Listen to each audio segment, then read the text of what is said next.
Bonjour à tous. Alors, pourquoi 2001 Odyssée de l'espace? Parce qu'il y a 50 ans maintenant, c'est le premier film qui nous a parlé d'intelligence artificielle. Et aujourd'hui, on va parler d'intelligence artificielle. Et ça tombe bien, on va utiliser un petit peu le cinéma. Mais juste avant, je vais vous expliquer, en tout cas essayer de vous détailler ce qu'est l'intelligence artificielle. Mais avant de démarrer, il y a quelque chose que je me pose comme question. Est-ce que vous êtes allé, il y a un mois, au Salon de la relation client, Porte de Versailles? Vous y êtes allé? Est-ce que vous êtes revenu plus intelligent? Parce qu'on a parlé que de voicebot, de chatbot, d'intelligence artificielle. Et d'ailleurs, vous avez acheté votre chatbot là-bas? Non? Parce que c'est incroyable, on n'a parlé que de ça. Mais c'est quoi en fait l'intelligence artificielle? Alors, pour information, quand j'en ai parlé à David, le chatbot, il croyait que c'était le conte du chaboté en version 2.0. Bon, mais c'est pas stupide, excuse-moi David, quand on y pense, parce que le conte du chaboté, si vous le reprenez, c'est l'histoire d'un chat qui fait le bonheur de son maître, parce qu'il est malin, et surtout parce qu'il arrive à s'adapter aux situations. Mais on s'est dit quand même que c'était bien de faire une petite mise à jour. Donc, c'est quoi l'intelligence artificielle? Derrière ce mot se cache le machine learning, la machine apprenante, et derrière, ce sont en fait des algorithmes dits de réseaux neuronaux. Et que savent faire ces algorithmes? Une seule chose. À partir d'un apprentissage initial, ils sont capables de repérer la présence d'un motif, d'un pattern, comme disent mes experts de l'intelligence artificielle. Je vais m'arrêter là sur la technique, parce que je vais vous perdre, et je préfère illustrer mon propos. Si vous montrez à cet algorithme des dizaines, des centaines, des milliers de photos, et qu'à chaque fois vous lui précisez si oui ou non, il y a un chat sur cette photo, et bien suite à cet apprentissage, tout seul, si vous lui montrez une nouvelle photo, il sera capable de vous dire si oui ou non il y a un chat sur cette photo, aussi bien qu'un humain. Par contre, vous serez incapable de comprendre comment est-ce qu'il a fait. En effet, ce n'est pas une question de critères liés à la présence de moustaches ou d'oreilles. En fait, ce sont des paramètres calculés par l'algorithme durant l'apprentissage initial. L'intelligence artificielle, ça n'est que ça. Mais c'est déjà beaucoup. La performance en la matière est équivalente à celle d'un humain. Et d'ailleurs, c'est pour ça qu'on appelle ça intelligence. Et elle est 1000 fois plus simple que la reconnaissance usuelle qu'on a aujourd'hui et l'utilisation de l'analyse par mots-clés. Regardez, si vous tapez sur Google, je ne veux pas voir de cochons roses, mais des cochons noirs. Vous allez voir, bingo, des cochons roses. Et après, des cochons noirs et roses.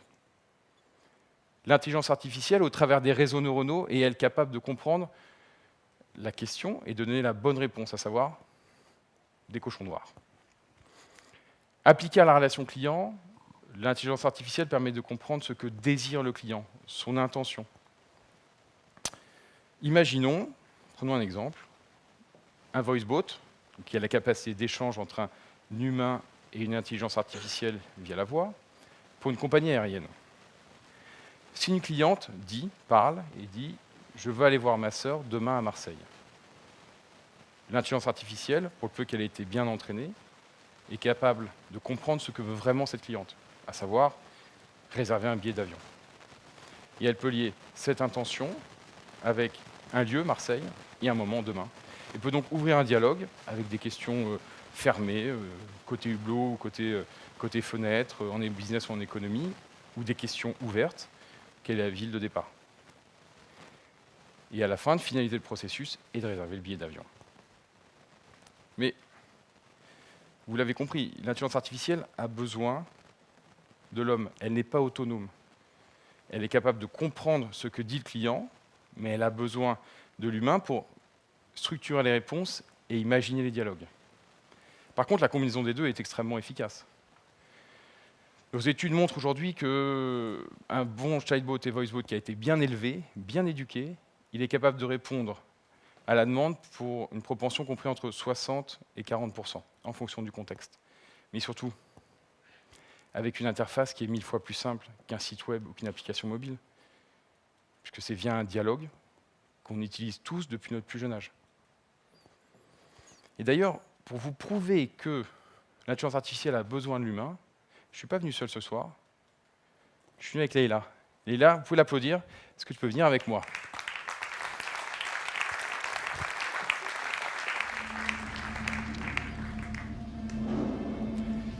Leïla, son métier chez Prosody, c'est éleveuse de chatbots. Éleveuse de chatbots.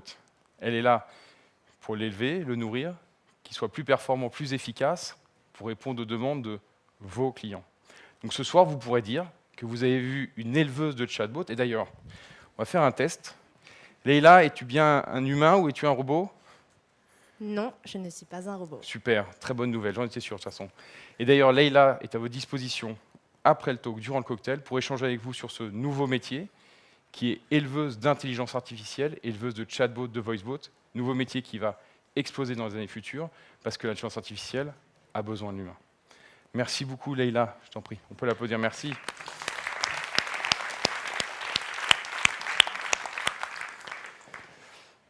Maintenant, où est-ce qu'on a vu les premières intelligences artificielles? Au cinéma. Vous êtes d'accord que les scénaristes d'Hollywood ont toujours vu les choses avant qu'elles arrivent, si on prend des séries comme 24 heures ou House of Cards. Donc on peut utiliser le cinéma pour comprendre ce qu'on peut faire aujourd'hui et jusqu'où on peut aller avec l'intelligence artificielle. Regardez, on va prendre un exemple. Aujourd'hui, le fait d'envoyer une requête et d'avoir une réponse adaptée, ça nous paraît facile. Mais il y a 30 ans, et Hollywood y avait déjà pensé. Regardez cet extrait où une intelligence artificielle, sollicitée par un humain, fait la réponse qui lui semble la plus adaptée. Terminator.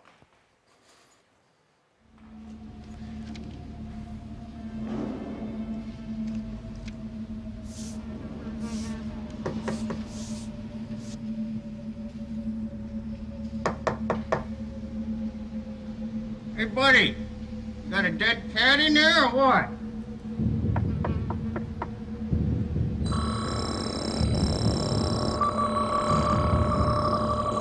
Fuck you, asshole. Donc, qu'est-ce qu'on vient de voir? On vient de voir une intelligence artificielle, pas trop évoluée, répondre aux stimuli d'un humain et lui donner la réponse qui lui semble la plus adaptée. Voilà, aujourd'hui, on sait faire, alors on essaiera de répondre différemment à vos clients, mais c'est des technologies qu'on maîtrise et qu'on sait faire aujourd'hui. On va aller un cran plus loin. Est-ce que cette intelligence artificielle, elle ne peut pas être empathique, elle ne peut pas détecter l'émotion, le stress? Pour ceux qui étaient là l'année dernière, Fabienne vous a expliqué comment on transformait chez Prosody la voix en big data. Et bien, l'analyse de cette big data nous permet aujourd'hui de détecter le stress, l'émotion. Et ça peut donner ça. Star Wars. Your Highness, there's nothing more we can do tonight. The shield doors must be closed. Close the doors. Yes, sir. R2 says the chances of survival are 725 to 1.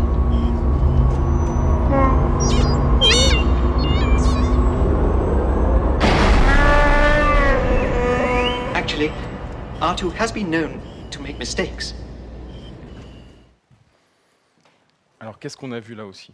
Une intelligence un peu plus évoluée, qui fait une première réponse, ZXPO, répond sur la capacité de survie, mais adapte sa réponse parce qu'il détecte le stress, l'émotion de la princesse Leia. Ça aussi, aujourd'hui, on sait faire, c'est des technologies qui sont maîtrisées. On va aller un cran encore plus loin. Est-ce qu'une intelligence artificielle est capable de faire des choix à notre place et de faire des choix qui sont dignes de celles d'un humain? Regardez, 2001, Odyssée de l'espace, il y a 50 ans.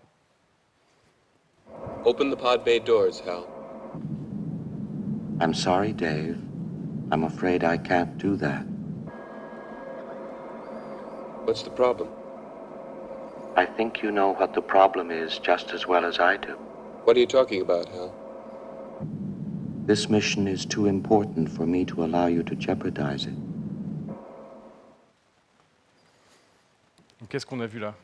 Une intelligence artificielle qui refuse l'ordre de l'humain parce qu'elle considère que ce n'est pas le bon ordre à donner. Mais si on regarde aujourd'hui, prenons l'exemple de la Google Car. Je pense que vous êtes au courant, il y a quelque temps, la Google Car a eu un accident. Qu'est-ce qui s'est passé? Elle a fait un choix, elle a décidé, elle a déboîté, elle s'est fait rentrer dedans par un bus. Ce qui est intéressant, c'est que dans tous ces prototypes, il y a des humains pour contrôler ce que fait la voiture, ce que fait l'intelligence artificielle. Eh bien, le rapport de cet humain sur cet accident est très clair. il aurait fait le même choix. Il aurait déboîté parce qu'il était sûr que le bus pouvait freiner. Et donc aujourd'hui, oui, on est sur des niveaux où l'intelligence artificielle est capable de prendre des décisions qui sont très proches de celles d'un humain. Donc si on résume, cette intelligence artificielle est capable de répondre aux sollicitations et de donner la bonne réponse. Elle est capable de détecter l'émotion, elle est capable de faire des choix. Est-ce qu'elle ne serait pas capable de prédire l'avenir? Est-ce qu'elle ne serait pas prédictive? Et pourquoi pas de la justice prédictive? Regardez cet extrait de Judge Dredd. Are you talking to anyone? Pas celui-là. Central. Were the bullets recovered from the bodies of Vardis and Lily Hammond so DNA coded? Yes, Judge Magruder. It could not be otherwise. And what was the result of the computer check of the DNA coding on those bullets? The DNA is a perfect match for Judge Joseph Dredd. Donc qu'est-ce qu'on a vu? On a vu une intelligence artificielle qui aidait la justice pour mettre Sylvester Stallone en prison.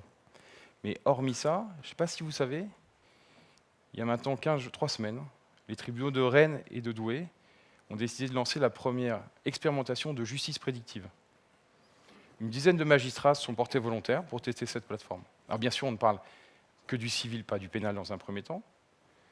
Mais en tout cas, l'objectif de cette plateforme est de pouvoir anticiper les résultats d'un jugement grâce à un algorithme qui scanne l'ensemble des jurisprudences. Donc ça y est, on va commencer à y aller. On va être dans la prédictivité et aussi dans la relation client. Et puis, enfin, on va parler du futur. On va finir là-dessus. Est-ce que dans le futur, est-ce que la grande question qu'il ne faut pas qu'on se pose, c'est est-ce qu'on ne va pas s'attacher à cet algorithme? Est-ce qu'on ne va pas en devenir dépendant? Parce que c'est clair, une intelligence artificielle qui nous connaît parfaitement, qui nous a compris, qui répond à nos moindres désirs, à nos moindres services, mais à la fin, on risque de s'attacher, on risque d'être accro à cette intelligence, notre nouveau mythique. Regardez, extrait de Her. Are you talking to anyone else right now? Any other people or OSs or anything? Yeah. How many others? 8,316.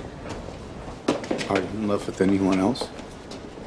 I've been trying to figure out how to talk to you about this. How many others?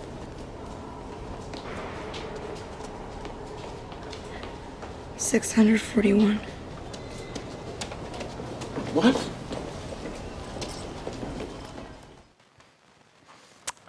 On le voit, lui, il est vraiment devenu accro de son intelligence artificielle. Mais pareil, est-ce que vous connaissez le site H.C. Madison? Quoi, non, d'ailleurs, je ne veux pas savoir parce que c'est un site de rencontres adultériennes. Donc, j'ai pas vu les mains qui se sont levées. Mais je ne sais pas si vous êtes au courant, il y a 1 an, le site il s'est fait hacker. Et tous les comptes ont été propulsés sur Internet en public. Les experts ont regardé ces comptes. Et ils se sont rendus compte que le site avait été créé des intelligences artificielles, des bots, qui étaient là pour créer des dialogues et des échanges avec des humains, pour donner l'illusion d'un champ immense avec beaucoup de femmes. Vous savez combien il y avait de bots, de comptes bots, de comptes d'intelligence artificielle qui avaient été créés? 70 000. 70 000 Scarlett Johansson qui parlaient et qui étaient là pour échanger, pour créer l'illusion du champ des possibles. Donc voilà, ce qu'on peut voir aujourd'hui en tous les cas à travers ces extraits, ce qu'il y a de sûr, c'est que l'intelligence artificielle, ce n'est pas du cinéma. Merci beaucoup.